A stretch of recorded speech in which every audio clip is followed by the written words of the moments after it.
Hello also from me. I will continue from what Grigoris said before. I will start by presenting the CO2 calculator that you can find through the website of the project.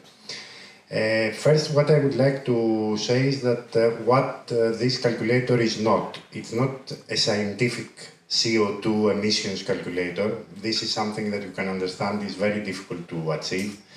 And it's something that it's highly complicated and not something that will do a lot of help for the goals of this project. What this CO2 calculator is an awareness tool. Its main purpose is to give individuals and small business access to an easy way of seeing what are the CO2 emissions of their operations. And we can start with the individual's CO2 calculator. As you can see, is a form that the user can fill.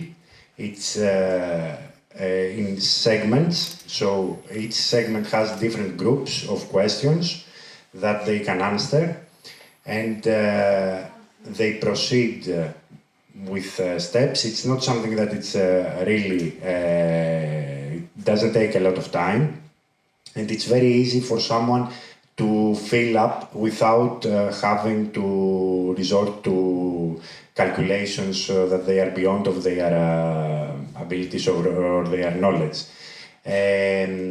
This was the difficult part of the calculator in order to maintain an easy, user-friendly approach to the whole thing. The same goes with the small business calculator. Here it has obviously more questions, and they are related to the working environment and the operations of the small business.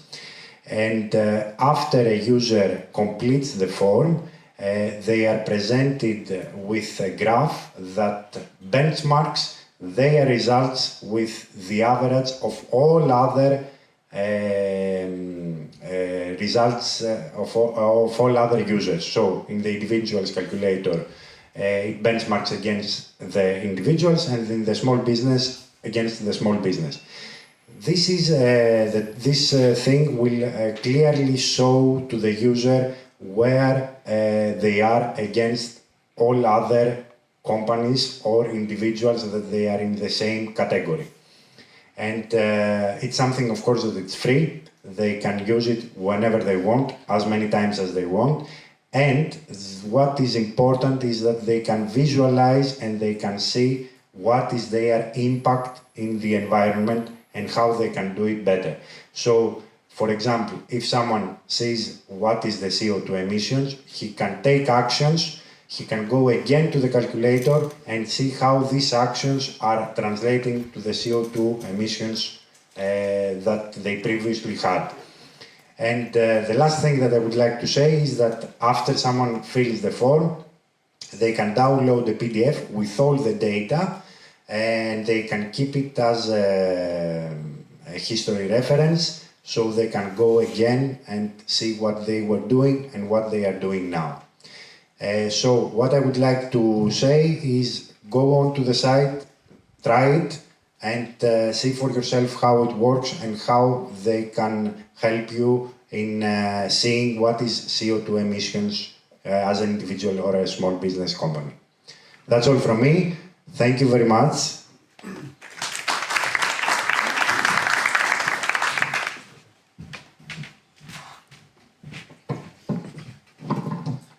Do you have any questions for Panagiotis? Because I think that when we discussed the carbon calculator, we realized there were so many things to include, so many things to take into account.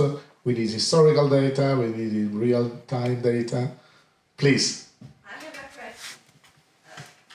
Have you made some measurements concerning heat storage?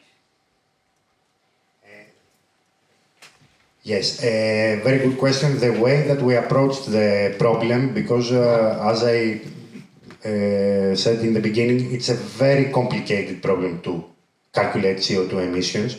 What we did is we took average values calculated from scientific measurements throughout the years, and we used them as a benchmark for our calculations.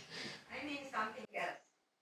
I mean that you can have fuel-free heat, perhaps from vacuum solar tubes and similar, or from data storage systems, and you can store the heat and use at time you need it. And it is carbon-free. Yes, okay, but this is a technology you're. You maybe have made some estimation or evaluation of such systems. Each system that we use eventually goes down to energy consumed. Yes. Okay, this is what we use here as the principal input. Okay.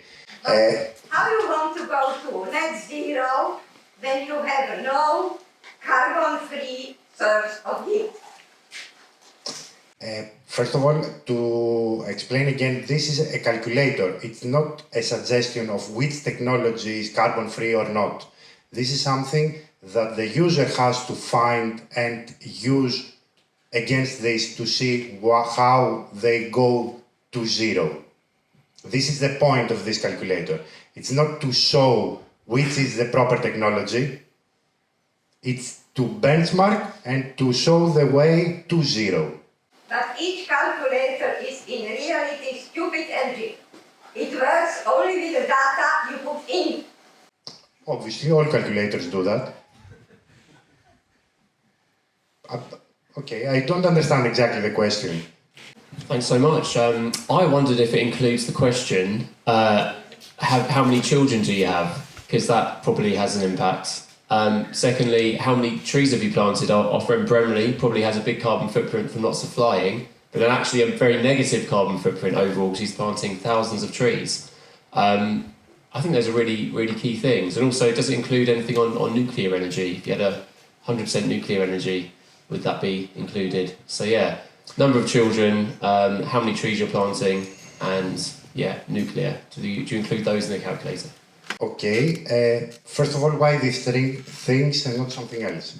Because Why you are suggesting this? Because they're often excluded, and I think they're very significant. So if it says how many children do you plan to have, if the answer is 10, I think that's a massive carbon footprint, for example. And actually, if you're flying around the world, that would say, oh, you've got a huge footprint. But actually, if you're doing that to build renewable energy, if you're flying to plant lots of trees, then that completely negates it. So I think the tree planting, would be a really good thing to include. So I agree totally on the that it will help. But the point I would like again to mention is that the calculator is about to see what our CO2 emissions now.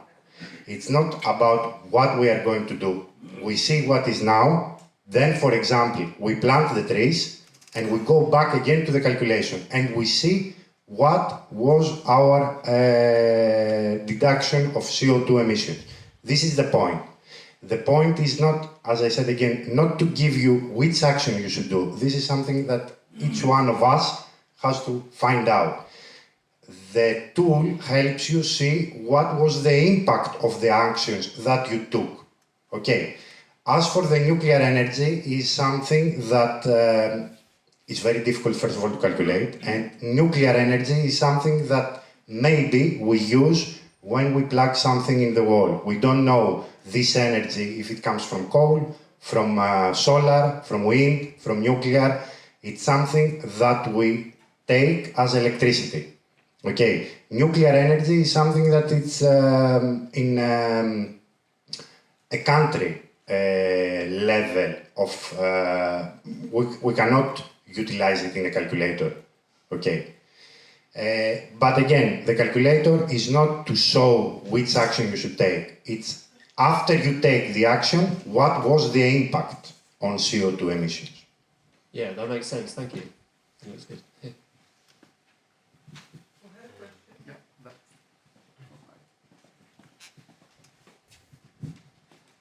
Yeah. Thank you. Thank you. A little bit linked to the last question, but I understand that the calculator's for benchmarking. So when you have an individual's calculator, it does depend on the size of the household. So if you have a household of one person or a household of 4 people, are you benchmarking the household or the individual within the household? And within the business calculator, are you benchmarking against an industry sector or something else?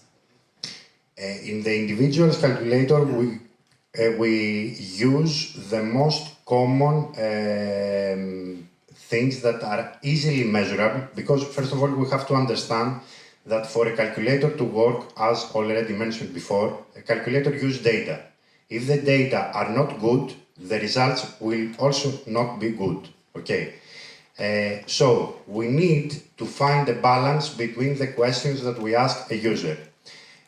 So if I started asking what is the CO2 emissions of the materials that you have used to build your house, do you know how to answer this question? Probably not. Okay, so this creates a CO2 calculator that eventually will not be usable. So it defeats the purpose. What we need to do is to keep the calculator easy in order for people to be able to answer. Of course, as I already said in the beginning, it's not 100% accurate. What it does, it gives a very good estimation.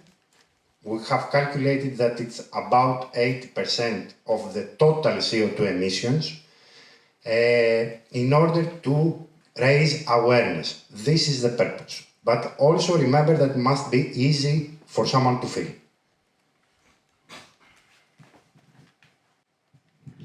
Thank you. I have loads of questions on this one actually, but the first one is why is this one better than some of the other calculators around from the Environmental Protection Agency, for example? It's not better, first of all. We don't claim that it's better. I think it's a very good effort. So let's start from this. Have you seen the calculator that you are saying? Well, there's 5 or 6 different calculators around. Yes. I just wondered why this one was different from those Yes. other ones. I will explain you, but have you used them? Yes. What did you think? It was easy to fill? They vary, but yes, I mean, I can completely understand the balance between asking questions that you can't answer versus actually getting a calculation that's correct. Yes, this is what I said. Do you think that these calculations that we're discussing now would be easy for the people to fill? Some of them are, yes. Yes, they have varying difficulty of filling, of answering the questions. And I'm saying it again, we don't claim that it's better. It's a tool. It's another tool like all the other tools. We want it specifically to be easy in order for people to be able to fill it without leaving it, without spending too much time, without the need to go and search for the answers of the questions. This is the point. And it was purposely designed for this reason. Okay. So the next question is, with all this data that you're collecting, is that then going to be fed up to authorities that can use the data? Is there any purpose for this in the long term? Obviously, you're going to be tracking trends over time. Is there anybody who's going to be consuming this data? Where's it going to go? First of all, these data are directly available to each one of the people or small business companies that they fill the form. Because, as I told you before, when someone fills the form, it immediately benchmarks the data against all other individuals or small businesses that they have filled the same tool. So, during time, this will be getting better and better and better and better because of the data that they will be inside. We are not we haven't made any special agreement with someone that they can use the data, and because, as I said before, it's not data scientifically accurate, let's say, in quotes, they are only used for awareness. This is the point of a tool. It's very, very specific tool. No, but that awareness is fantastic. But what I'm talking about is if you can feed this data up to, let's say, governmental level and say, okay, we can see that if people install solar panels, then they will save this amount of percentage or reduce their carbon footprint by X, Y, Z. Why can we not use that to put pressure on governments to subsidise solar panels, for example, or heat pumps, or whatever it is that they might be prepared to do? Because you'll be able to show what impact that has in a positive way. Yes, it's a very good point, but we cannot do it because we don't know what is the change that an individual or a small business company did to reduce their CO2 emissions. So, for example, I go today, I fill the phone, and I have 100 tons of CO2 emissions per year, okay? And I install solar panels, and next year I have 80 tons of CO2 emissions. It's not recorded anywhere what I did, I know it. But for example, what is good is that I can see if I do solar or geothermal, what will be the impact. So as an individual or a small business company, I can make my own estimated guesses, let's say, of which technology to use. This is the point of the tool. Okay, understood. I think you're perhaps missing a trick in terms of putting pressure on some organisations using the fantastic data you're collecting. Yes, it could be an option, yes. I can integrate this to your good question.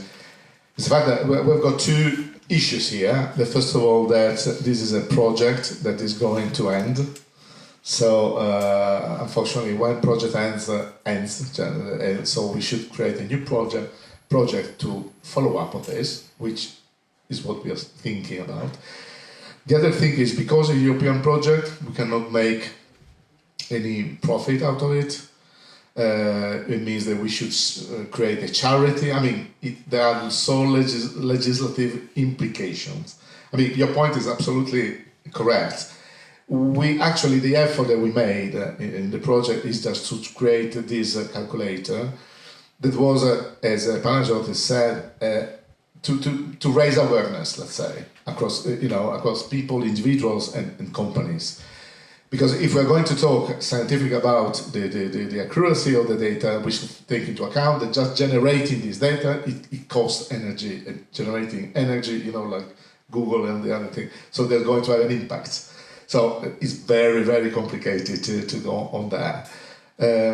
We will need everyone filling in the box about electricity bill.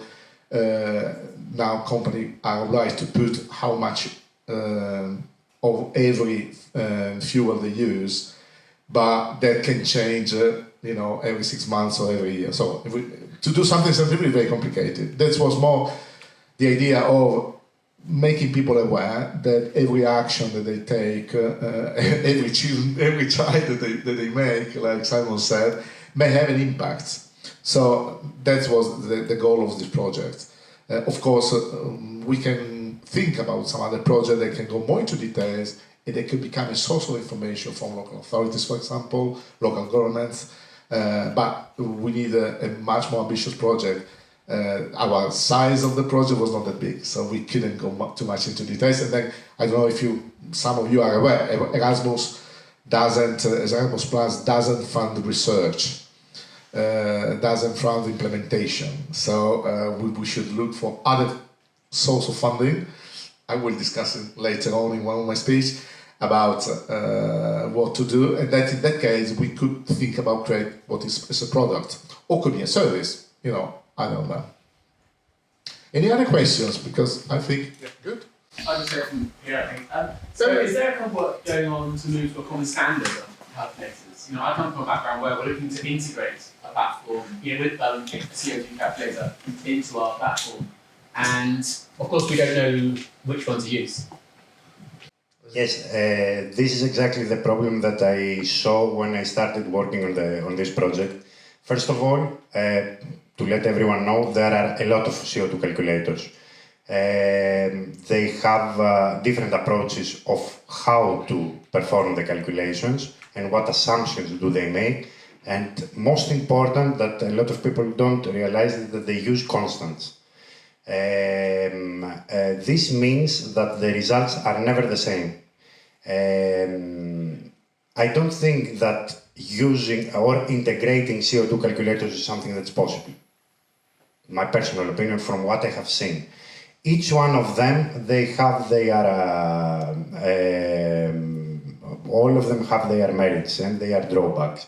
And each one of them will be used, they can be used for different scenarios. And they can, another thing that is very important is that you can test each of these calculators against each other. So I don't think we really need to make an integration. It's a different approach scientifically how you calculate the CO2 emissions because it's very, very complicated thing. I would say only this. Imagine if you have a car and you commute every day. How different day by day your CO2 emissions are depending on the traffic, on the weather, or many, many factors.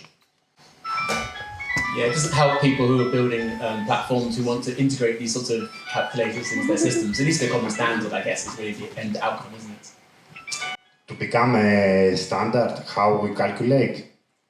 Yeah, I'm not asking that to sort of know how to do it, but I'm saying, for us as a people, we need to actually help to move this forward. We probably common standards in which people can be confident in the outcome.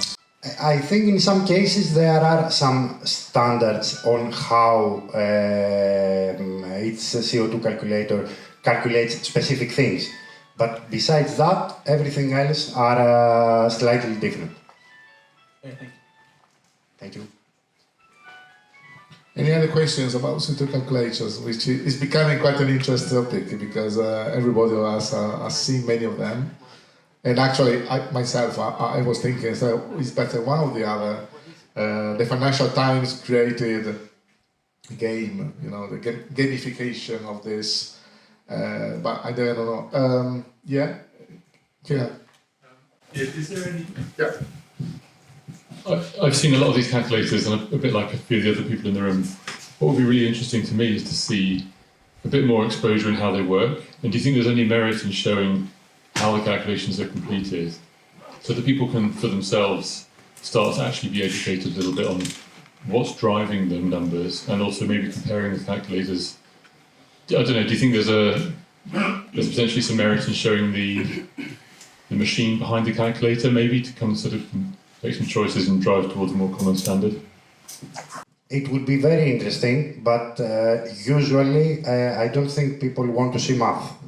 Usually, but that's I'd argue that's the challenge of web design and user interface and user experience. It's quite a patronising attitude to assume that people either don't understand or don't want to understand.